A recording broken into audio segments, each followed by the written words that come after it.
On the day of the wedding, my fiancé, who had been missing for half a month, asked me to withdraw from the wedding, holding the hand of my nanny's daughter.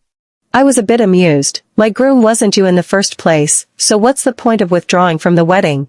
He probably doesn't know that he was born in the wrong house and is not the real young master of the Brown family. My marriage partner has long since been replaced by the recently returned real young master of the Brown family, Ryan Thompson. My wedding day. There was a huge crowd of guests. The door to the church was suddenly pushed open, and there stood my fiancé, Jake Brown, who had been missing for half a month. He walked in holding the hand of my babysitter's daughter, who was also wearing a wedding dress. There was a momentary silence as everyone's eyes were drawn to them.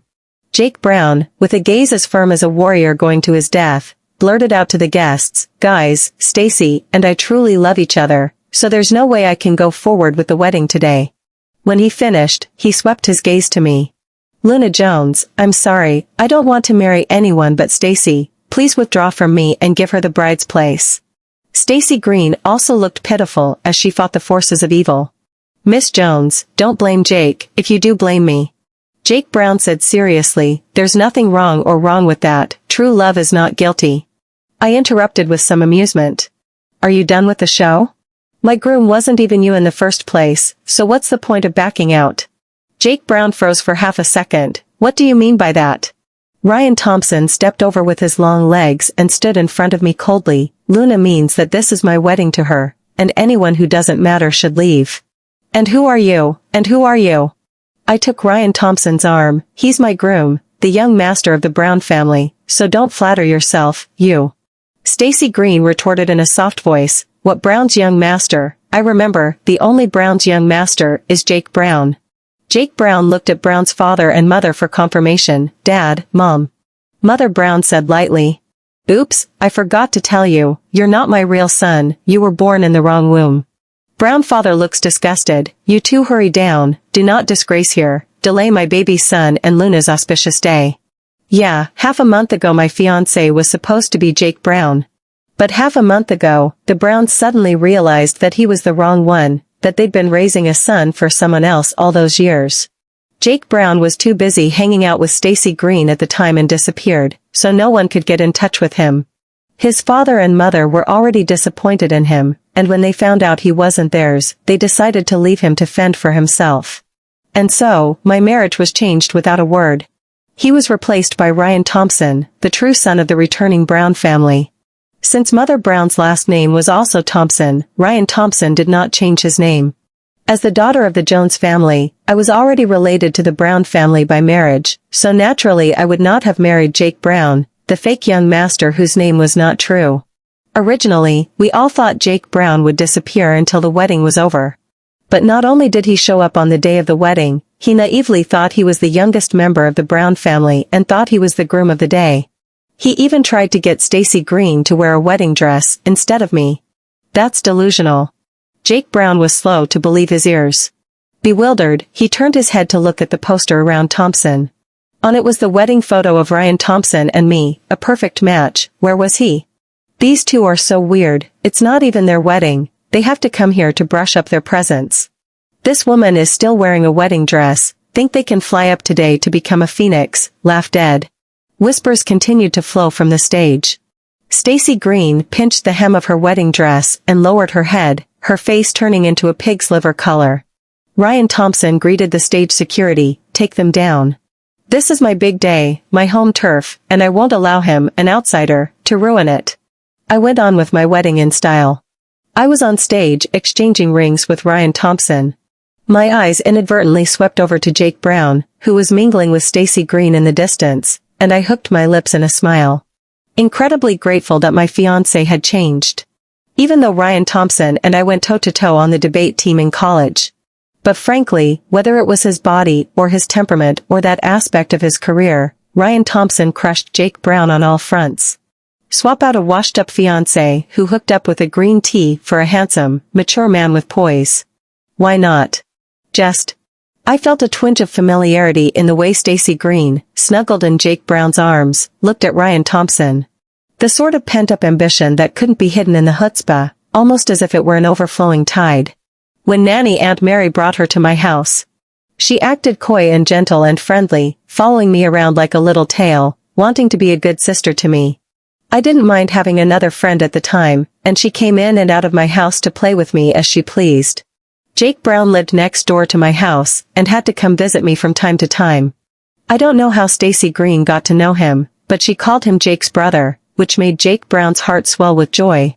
She knew that Jake Brown's grades were mediocre, but she would still take practice problems and ask them timidly when Jake Brown came to my house. "Brother Jake, I don't know this problem very well, can you explain it to me?" When I was 16. Stacy Green took the key to my room with Aunt Mary while I was not at home and ran to my room to steal my clothes. When I came back and found her, she was in tears like a broken pearl. "I'm sorry, Ms. Jones, my family has been poor since I was a child. The clothes I wear are all leftovers from my cousins and theirs. I've never worn this kind of high-grade clothes. That's why I'm thinking of." "What are you crying about? You're justified because you're weak? If you haven't worn them, you can just steal other people's clothes and wear them." I sniffed my clothes. Almost every single one of them smelled like bad perfume, and one of them even had a big yellow stain, which was unbearable. I wasn't exactly a kind and benevolent character either. "This isn't the first time you've run around stealing my clothes, is it? Now you and your mom get the hell out of my house immediately and instantly, but you'll have to pay for the clothes you stained." Jake Brown instantly broke his defenses at her comment and rushed over to block Stacy Green. "Luna Jones, you don't have to be so aggressive, she's crying from you." I was overwhelmed with absurdity. She's crying because she's done something wrong, and that makes her justified? So she can just wear my clothes and get them so dirty. It's all my fault, I'm the one who thought Sister Luna treated me like a good sister. "Don't be afraid," Jake Brown told her, then looked at me with a furrowed brow. "You're such an ungrateful young lady, not all of us were born in Rome, and Stacy's already so pathetic, so what if she wears one of your dresses?" The look of disgust and disbelief in his eyes is still fresh in my mind. It's like I'm one of those arrogant, bossy, evil matriarchs who promotes both of their plots. Aunt Mary cried and pleaded for mercy and slapped Stacy Green twice before my mom didn't pursue monetary damages for old time's sake and just drove her to such a big deal. When Brown's mother found out about the incident, she scoffed at Stacy Green's behavior and told Jake Brown to stay away from Stacy Green. But I bumped into them together several times at school. Before that I thought of Jake Brown as a bamboo brother, and I had a crush on him for a while. After that, I couldn't wait to get as far away from him as possible. Even if Jake Brown agreed to marry me later, I would have run away on the wedding day. But fortunately, I don't have to run away from the wedding. Who told Stacy Green to hold the scrappy young lord in such a competitive position? The wedding was over, and the guests dispersed. Ryan Thompson reaches out his hand toward me, the ring on his slender finger shining brightly. "Come on, Mrs. Thompson." I took his hand. We were on different debate teams at different universities at the time, and I ran into him several times and lost several times. I hated him so much that I dreamed of him debating me. I didn't expect to be married to him now, which is also amazing. My future in-laws smiled behind us. "Mom, you guys wait a minute, this marriage between Stacy and Jake Brown chased after us." It was only then that Mrs. Brown seemed to remember that he was there. "Oh, you guys, if you want to be together, you can be together, no one is going to stop you." Mrs. Brown shrugged her shoulders. "Thank you, Auntie." Stacy Green was so moved that tears welled up in her eyes again. Jake Brown heaved a sigh of relief. "Don't call me Auntie, you're my mom's daughter-in-law now, you should change your name to Stacy." Stacy Green was about to say, "Don't. I can't afford it." Brown's mother's smile withdrew. "Jake Brown is not my biological child, what you two do has nothing to do with me, so you don't have to call me Mom." After saying that, Mother Brown took my hand and looked at me with a smile. "Besides, my daughter-in-law is the only one like Luna, so you mustn't climb relatives." Stacy Green's face went green and purple. Jake Brown pulls Stacy Green behind him and looks at Ryan Thompson with hostility, his eyes glancing up and down with reluctance. "Well, now that you've found your son, you're going to have to tell me where my real parents are, aren't you?" "Ryan Thompson, they'll be here soon to take you home." Stacy Green and Jake Brown's eyes lit up. Yes, Ryan Thompson's looks were so impressive and reserved that he was the most suitably suited man my family had ever seen.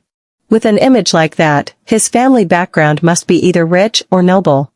Stacy Green pulled Jake Brown, eyebrows and eyes difficult to say joy. It's okay, Jake, to wait as long as I will accompany you to wait, your family will soon come. Laughing. She guessed that she was already sure that Jake Brown's real parents were rich, and she was overjoyed. Ryan Thompson asked me.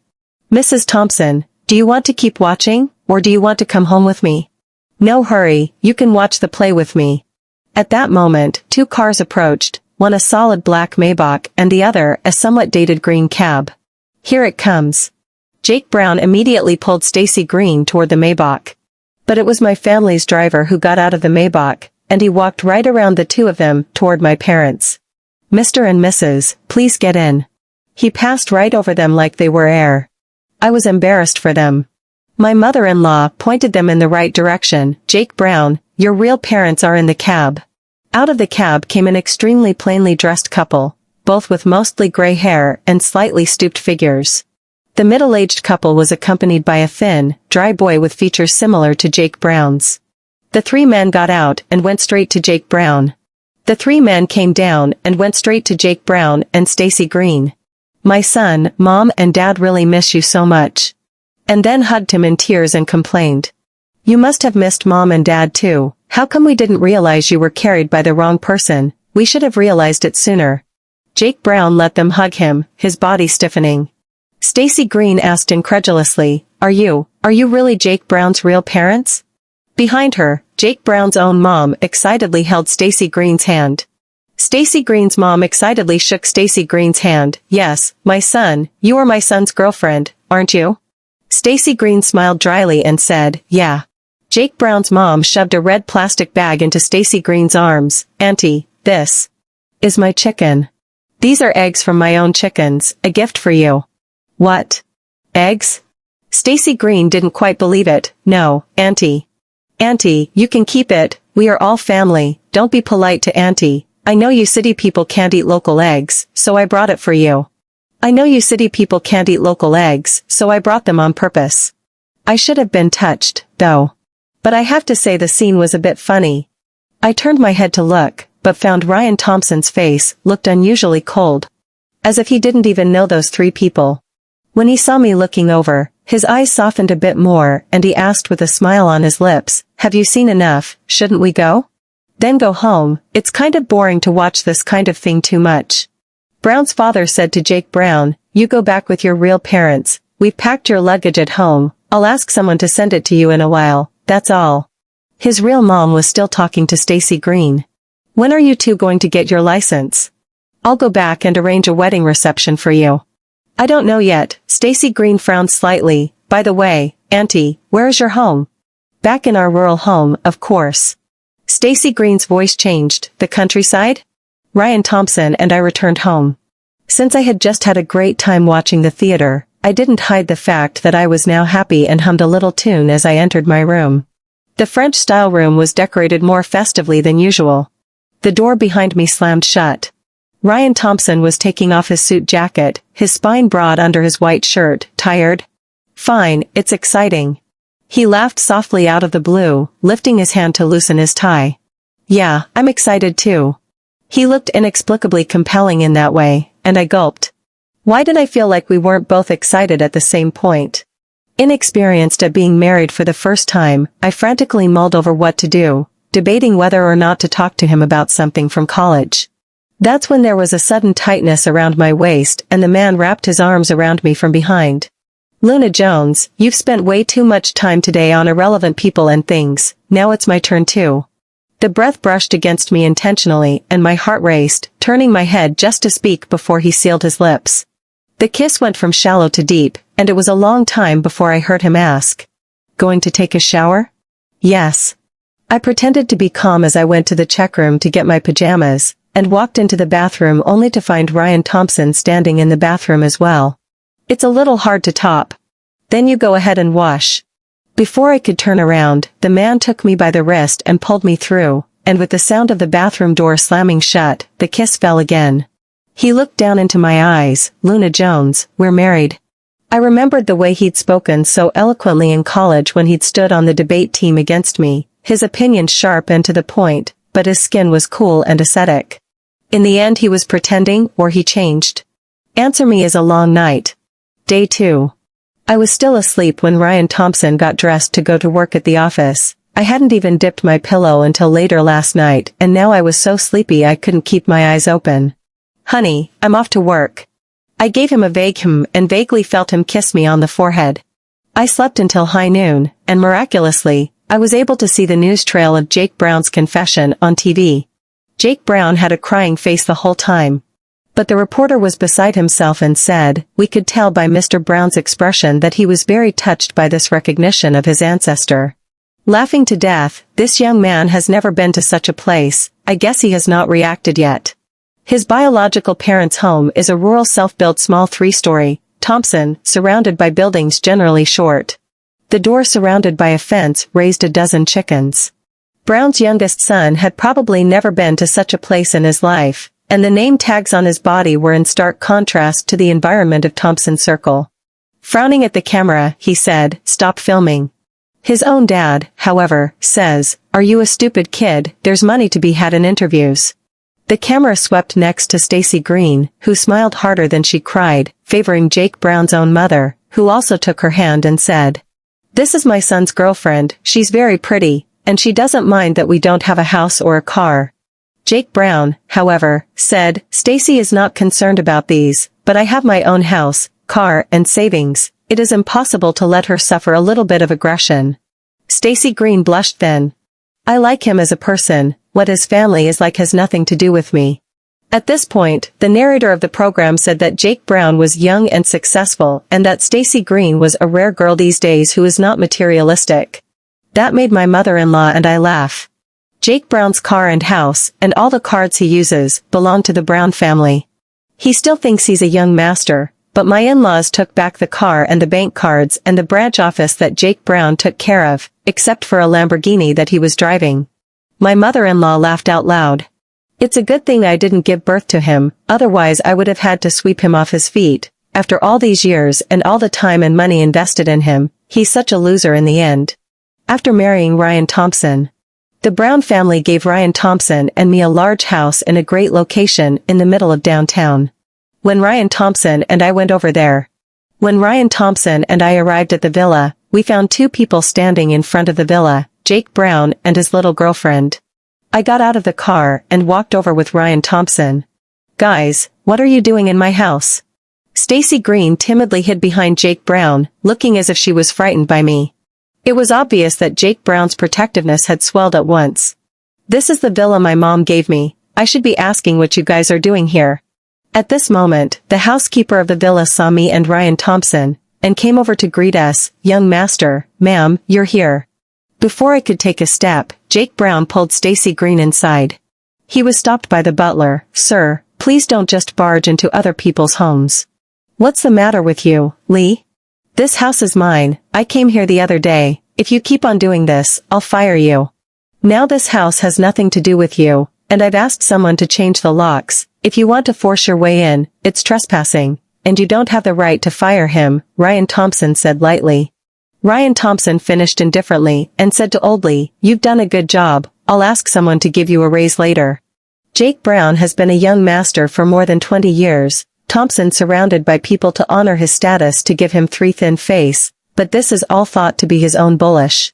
Now suddenly was bumped, some overwhelmed frozen place.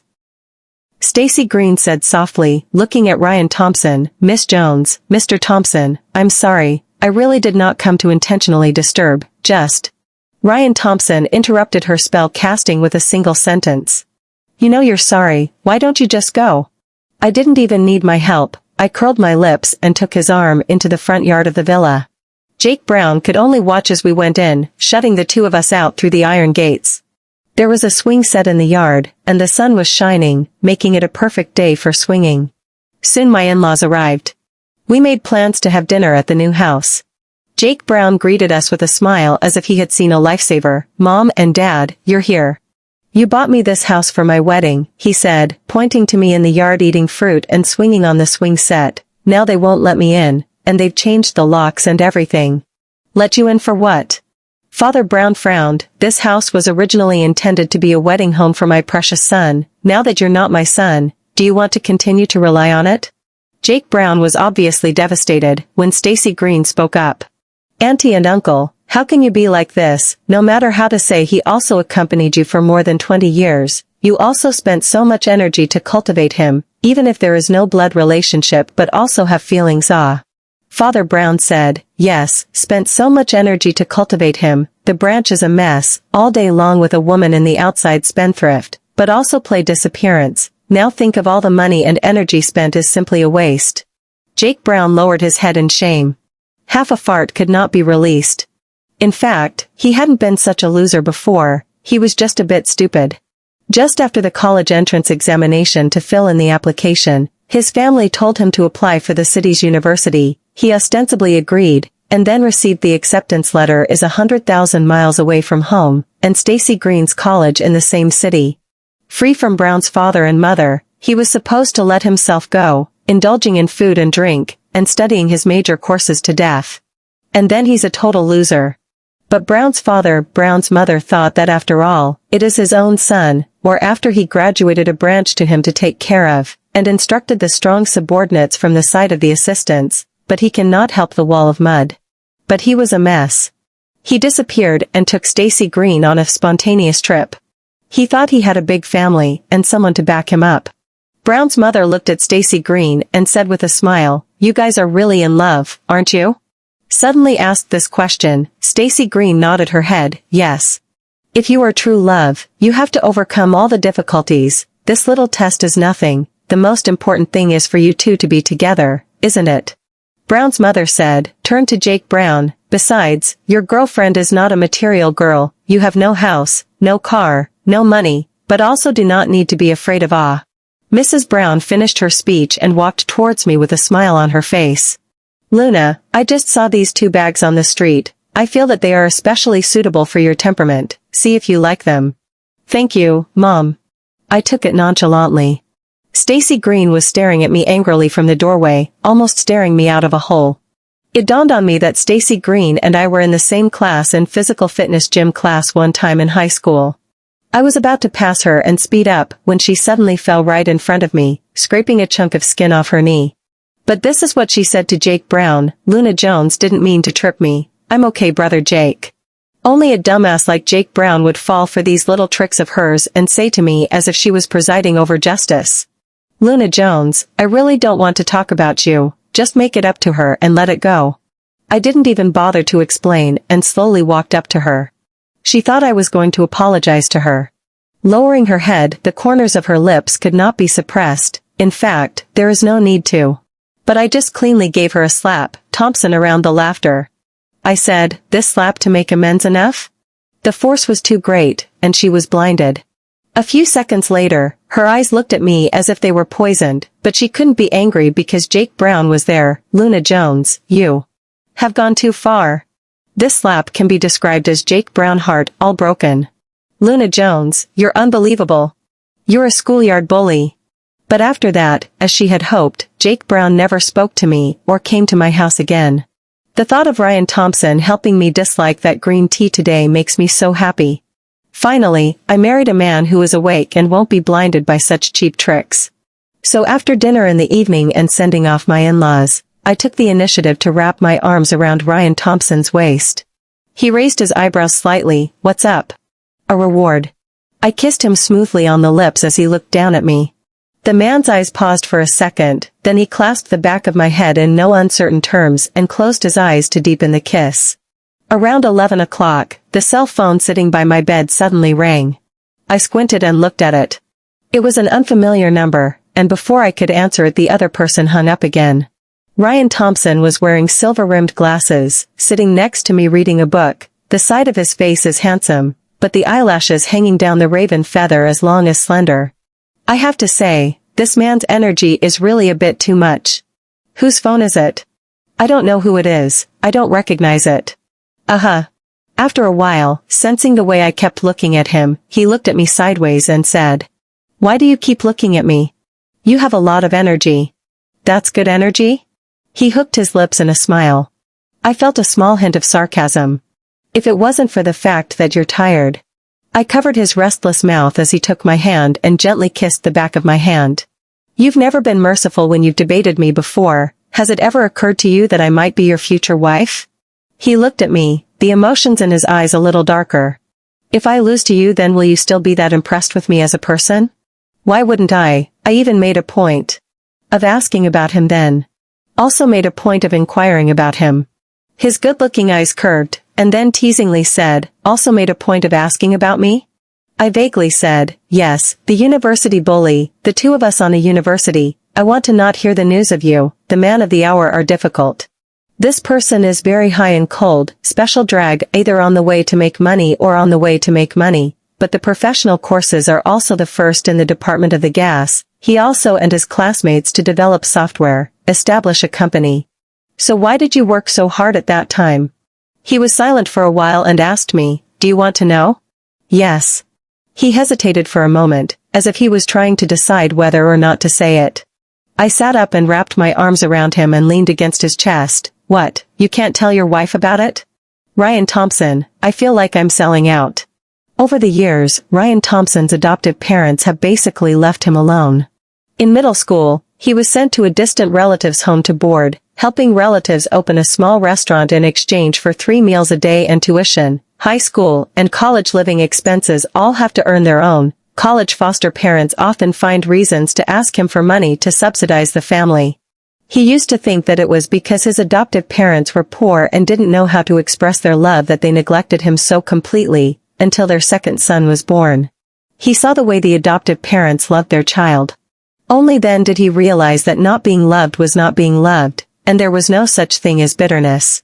He rarely came home after realizing this, because there was no one at home to welcome him, even though his adoptive parents didn't ask him for money for that reason, and 90% of the money for the land and house in their old home was paid by Ryan Thompson. No wonder he worked as hard as he did at that time. I was furious. Your adoptive parents are also too inhuman. I really suspect that they already know that you are not biological this matter, otherwise how to be so inhumane, no one hurt you. It's okay, you have a wife now, I will love you well. I said half joking, half serious.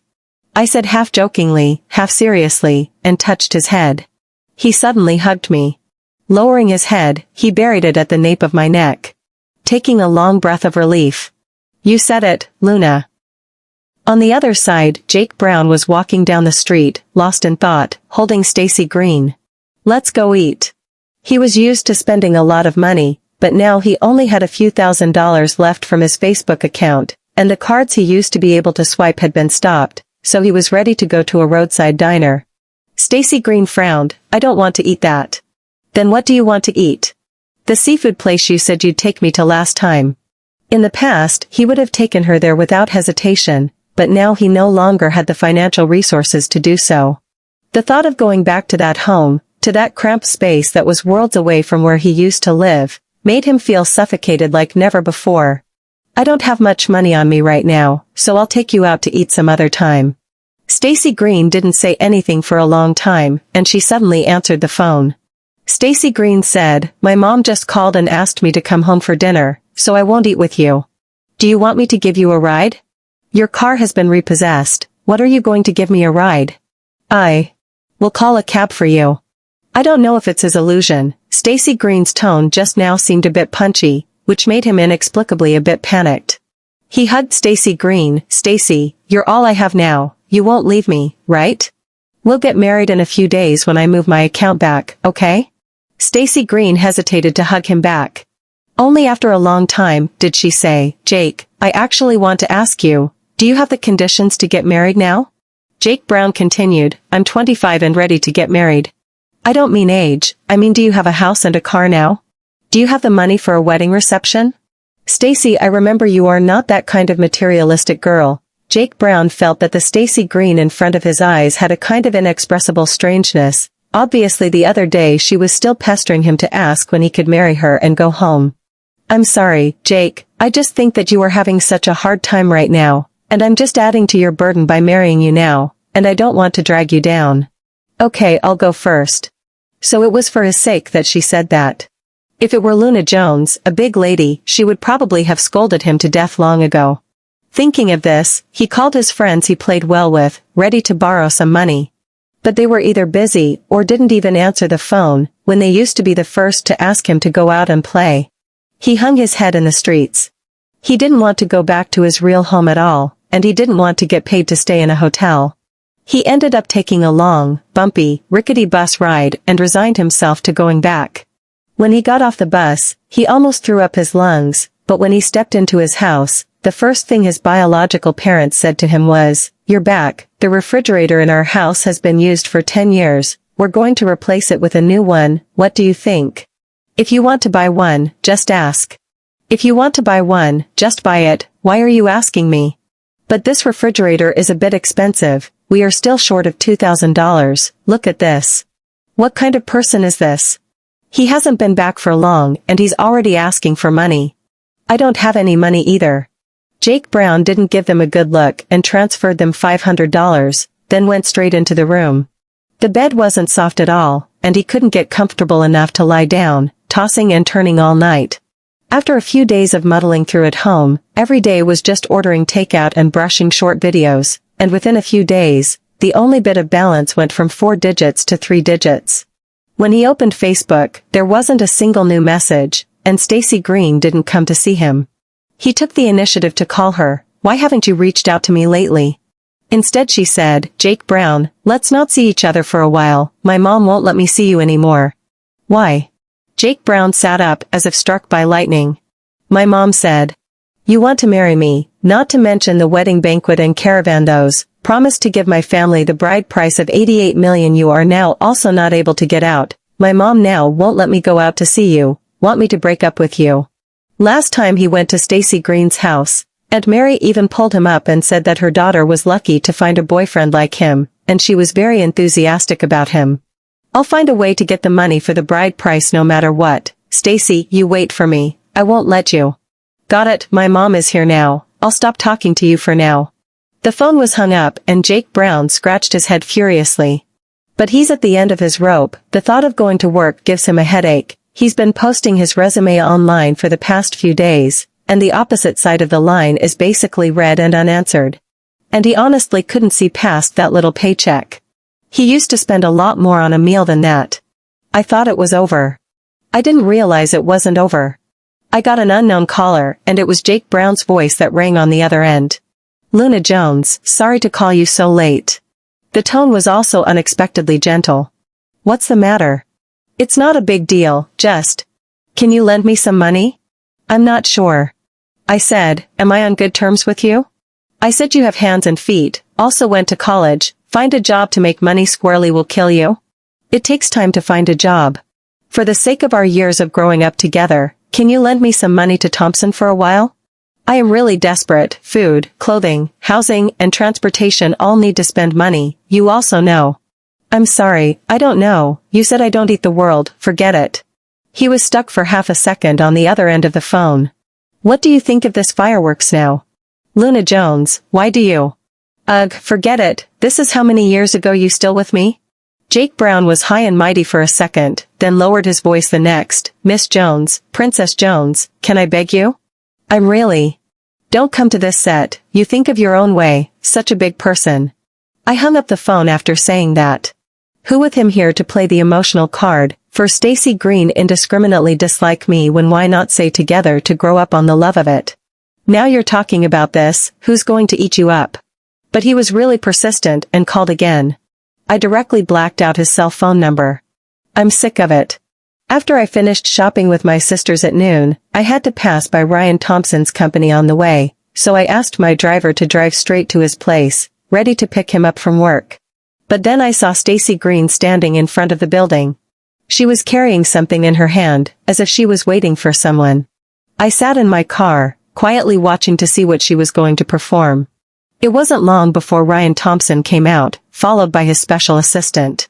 That's when Stacy Green quickly smoothed her hair and adjusted her expression to walk up to him and parallel him.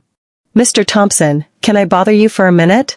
She pulled a bento box out of her handbag and it was pink.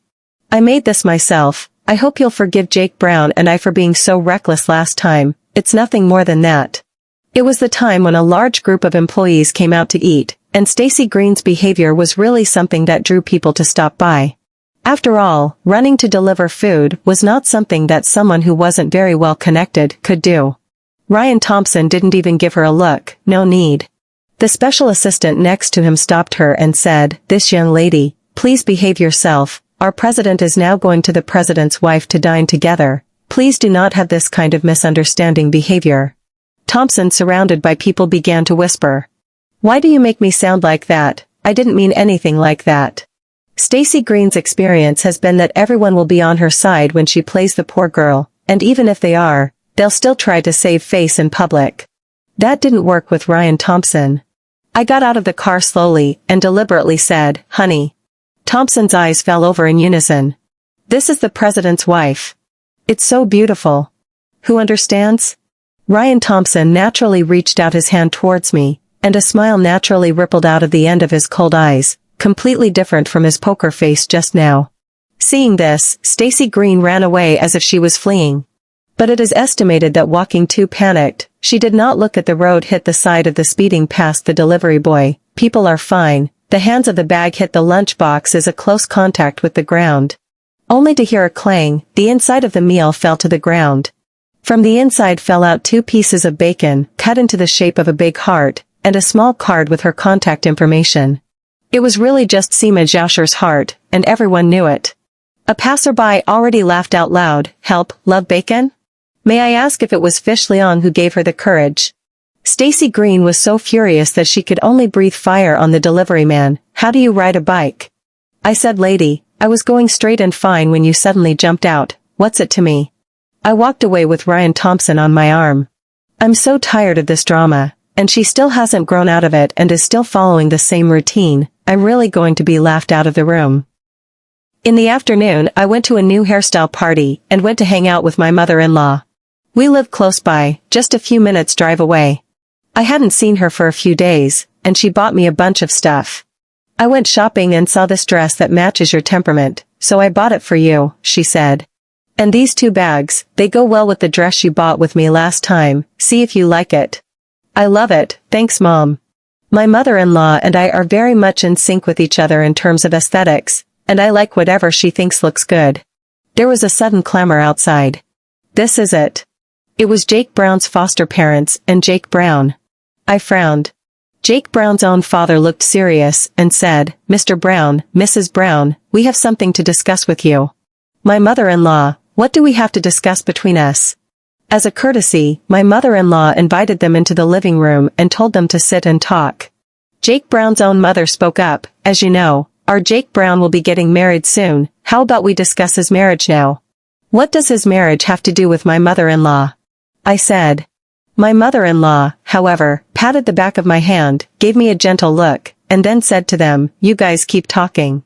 But you also know our family situation. We only have a self-built house, and we can't get the dowry money. The house and the car can't be prepared because of financial reasons, so we want you guys to come and contribute this money. After all, Jake Brown has called you outsiders mom and dad for more than 20 years, and you guys have a big family, so contributing this much should be a small thing for you guys." She looked like she was taking it for granted. My mother-in-law continued, "Anything else? There's no need to bother you guys with the details. You guys can contribute 4 to 5 million or whatever, or more. We'll take care of the rest." I really didn't know that there could be such brazen people in this world. Jake Brown kept his head down the whole time, obviously agreeing with his parents. My father-in-law, who has been in the shopping mall for many years, immediately sneered. "Your own son is marrying his wife. Why do you want us to pay for it? And the moment he comes, he asks for millions. What do you want? I read in the newspaper that your group has increased its revenue by so many billions of dollars every year, so this amount of money is not a difficult task for you, right?" Jake Brown's own father said, "Besides, you've raised him for so long, so why don't you just do the right thing and give him a free ride?" Jake Brown, who had been silent for a long time, said, "Just this once, we won't bother you again." My father-in-law looked at him and said, "You know we raised him so well, and it's already very kind of us not to ask him for the money he wasted on him all these years. Please go back, there's no way we're going to keep wasting money. We've wasted a lot of money raising Ryan Thompson, and he's as good as he is now because we've spent a lot of effort on him." "What have you spent?" I couldn't help but interrupt him. I'm just asking you what you've done. All you've done is send him to work as a laborer, force him to earn his own tuition, and instead of paying for his college tuition, you've begun to ask him for money, so I'm asking you what you've done? What kind of face do you have to say that? Jake Brown's own mother stammered, "Why is your little girl's mouth so poisonous? We're doing this for his own good in order to train him and exercise his independence." I smiled and continued, "Oh, then why not let your own son to exercise, but also take him to the door to ask for money? He 20 years of laziness now should also start to exercise it." They could no longer say anything. My mother-in-law said, "You don't know yet, do you? I have already called the police to investigate this matter." They stood up in a panic and said, "I just want money, why did you call the police? If you don't go away, we will naturally file a lawsuit for extortion, and as for the fact that I have called the police, you should know it very well. We don't know, we haven't done anything illegal." She shook her head vigorously, but instead gave the impression of weakness. "We don't want your money, that's all." Jake Brown was curious. "Call the police? What is it?" Jake Brown's own mother's face turned white. "Yes, we just came to ask you for money. Since you guys are heartless and don't give it, why do you still want to accuse people like this?" At this time, the police also came. My parents-in-law had already called the police to investigate this matter. Today, the police just found out that Jake Brown's mom did it on purpose, and the nurse in that hospital is a relative of Jake Brown's mom. The nurse was asked by Jake Brown's mom to swap Ryan Thompson and Jake Brown. This behavior is not only unethical, it is against the law. The nurse was found by the police and confessed to her crime. Jake Brown's own mother really didn't expect to come to her door and ask for a payment, but instead, she shot herself in the foot. The police took them away and gave my family a clean slate. The thought of what the two of them had done to Ryan Thompson over the years made me angry, so when Ryan Thompson came back to eat dinner with us, I kept putting food in his bowl. My in-laws were all anti-smiles. Stacy Green was out of my reach. After all, my time was so precious, there was no point in wasting it on her. When I saw their news later, it was still on the social news. Stacy Green was the main character. She was having a candlelight dinner with a middle-aged man in a Western restaurant when the original spouse who rushed over overturned the table. The woman yelled at Stacy Green for being a mistress and threw wine on her. The dramatic footage just happened to be captured on camera by a fellow eater who was also dining at the restaurant. It was posted online and went viral. Jake Brown got into a huge fight with her when he found out about it, and the two of them openly pulled a prank on each other on the street, exposing each other's shortcomings, which was posted online by a passerby who loves to eat. The almighty netizens also turned over all the videos of Jake Brown's previous confessions for a wave of divine editing to be included in the Extreme Reversal series. In the video, 1 second Stacy Green is talking about how she sees Jake Brown as a man and how his family is none of her business. The next second is her pointing out that Jake Brown is a country bumpkin who can't even get a job, and that if it wasn't for the fact that you're a rich young man, I wouldn't bother getting close to you. 1 minute Jake Brown is talking about how he wants Stacy Green to marry him, and the next minute he is pointing his nose at her and asking how much money I've spent on you, and if you have the guts to do it, then you should pay me back for what I've spent on you.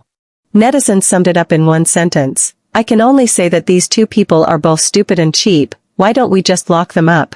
I can only say that Jake Brown is a self-inflicted sin, and Stacy Green is a self-inflicted sin, but the time has not yet come. Of course, my friends sent me all of this after dinner talk when they saw it. Because I'm busy on my honeymoon with Ryan Thompson. The two of them were just a joke, and the most important thing was to live our lives as they were. We held hands and walked along the beach at night. We went to all sorts of beautiful places to take pictures. It's not a bad feeling to get married first and fall in love later. There was a sudden rain on the beach. The rain was very light, so he and I just walked slowly in the rain. But the rain got heavier and heavier. We went back to the hotel. Once in the room, he pulled into the bathroom, washed for a long time. I suddenly remembered the time when I was in college, when I ran across the street to the university to look for my friend and passed by the basketball court. It was raining, and there were a few guys playing basketball in the rain, and I caught a glimpse of Ryan Thompson.